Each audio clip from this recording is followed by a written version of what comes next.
বিপদ দিয়ে আল্লাহ রাব্বুল আলামিন বান্দার পিছনের যত গুনাহ আছে সমস্ত গুনাহগুলো মাফ করে দেন। সুবহানাল্লাহ।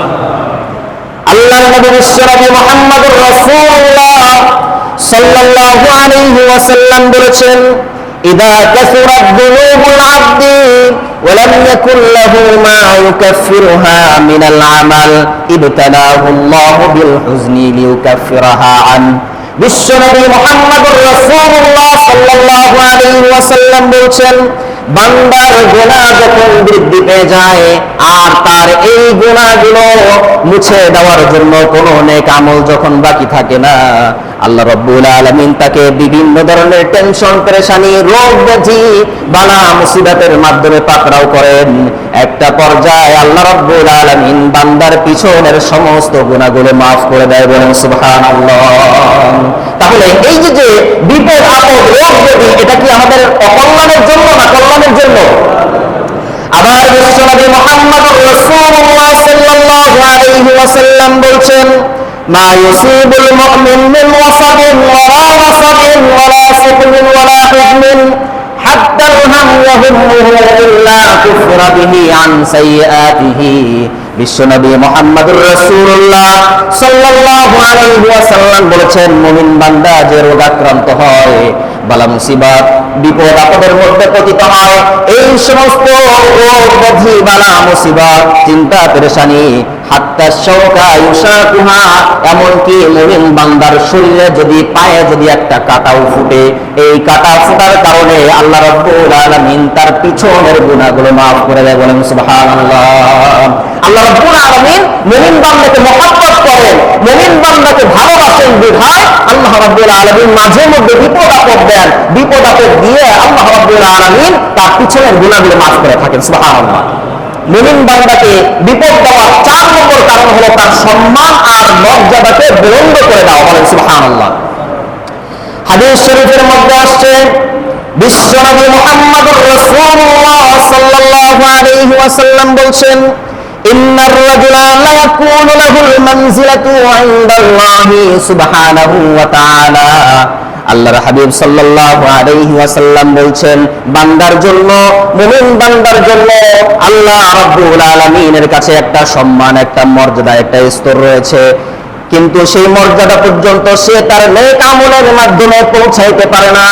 ফালা ইয়াযালুল্লাহু ইয়াবতালিহি বিমা ইয়াকরাহু। অতঃপর আল্লাহ রাব্বুল আলামিন তাকে সেই সম্মান আর মর্যাদা, সেই স্তর পর্যন্ত পৌঁছানোর জন্য আল্লাহ রাব্বুল আলামিন বিভিন্ন প্রকার রোগ ব্যাধি, বালা মুসিবতের মাধ্যমে পরীক্ষা করেন।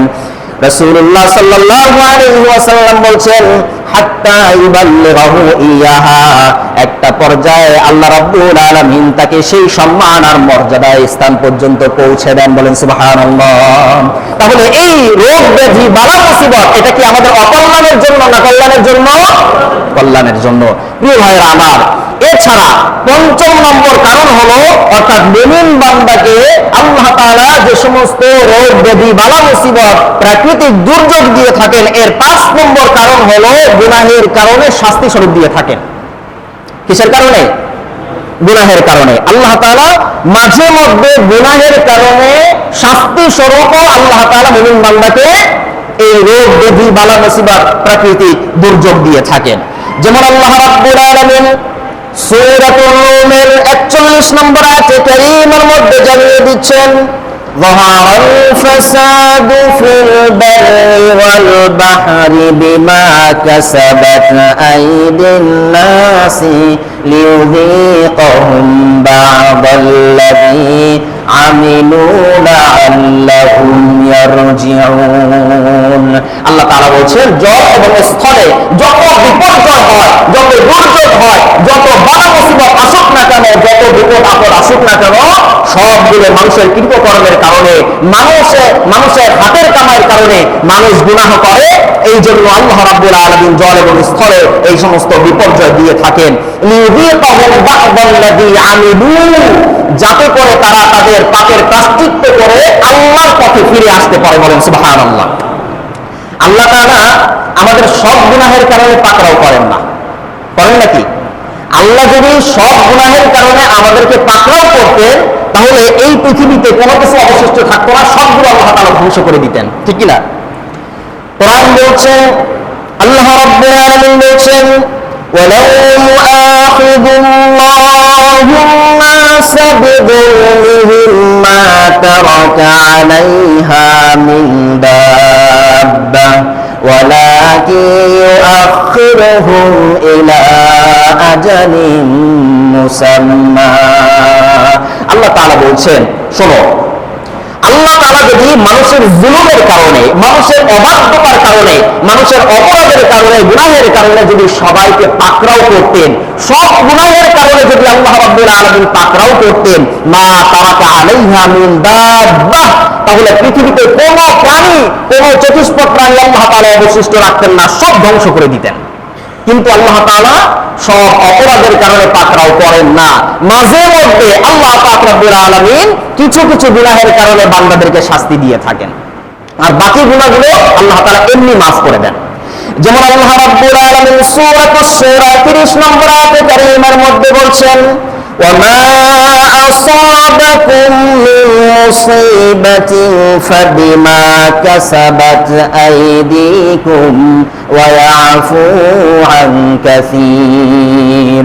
আল্লাহ রাব্বুল আলামিন বলছেন, তোমাদেরকে তোমাদের যে সমস্ত বালা মুসিবত আসে, যে সমস্ত প্রাকৃতিক দুর্যোগ আসে, এগুলো তোমাদের হাতের কামাই, তোমাদের কৃতকর্মের কারণে এই সমস্ত বিপদ আপদ আসছে। ওয়ায়াফু আন কাসীর, আর আল্লাহ রাব্বুল আলামিন অসংখ্য গুনাহ এমনি মাফ করে দেন। যদি ওই অপরাধ যদি আল্লাহ তাআলা দেখতেন, ওই অপরাধ যদি আল্লাহ রাব্বুল আলামিন অপরাধের কারণে যদি তোমাদেরকে পাকড়াও করতে চাইতেন, তাহলে মা তারাকা আলাইহা মিন দাব্বাহ, পৃথিবীতে কিছু আল্লাহ তাআলা অবশিষ্ট রাখতেন না, সব ধ্বংস করে দিতেন। প্রিয় ভাইরা আমার, এজন্য সর্ব ধরনের গুনাহ থেকে বাঁচতে হবে, কারণ গুনাহের কারণে আল্লাহ পাক রব্বুল আলামিন বান্দাকে মাঝে মধ্যে বিপদ আপদ দিয়ে থাকে।